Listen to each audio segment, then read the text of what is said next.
இப்போ நீங்க வந்து இந்த பானைகளை இங்கேயே செய்றீங்களா இல்லைன்னா மொத்தமா வாங்கிட்டு வந்து தான் வியாபாரம் பண்ணுவோம். ஓகே. நாங்கள் மொத்தமாக வாங்கிட்டு வந்து போயிட்டு அட்வான்ஸ் கொடுத்துட்டு வந்துடுவோம். அப்புறம் அவங்க டைம் சொல்லுவாங்க, இப்போ வந்து எடுத்துக்கோன்ட்டு அந்த டைமில் போய் நாங்கள் வண்டி வச்சு ஏற்றிடுவோம்.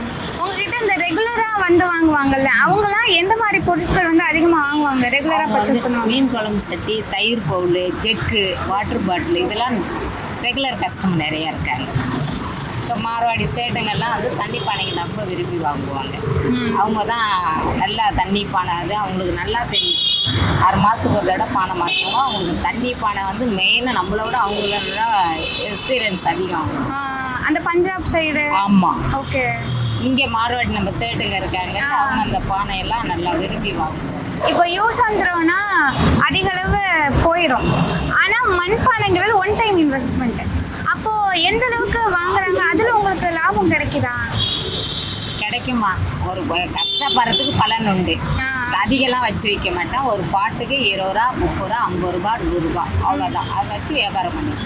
அது உங்களுக்கு வாழ்வாதாரத்துக்கு போதிய அளவு இருக்கு. ஓகே.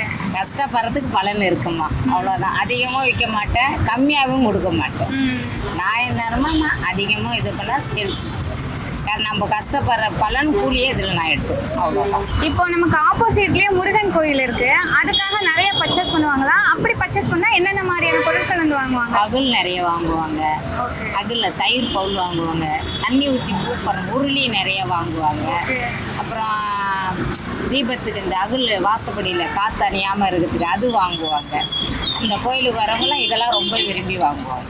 இந்த அகல் மாதிரியான பொருட்கள் அதிகமாக வாங்குவாங்க. ஓகே. இதுவரையும் உங்களோட தகவல்களை எங்களோட பகிர்ந்துக்கிட்டதுக்கு ரொம்பவே நன்றிமா.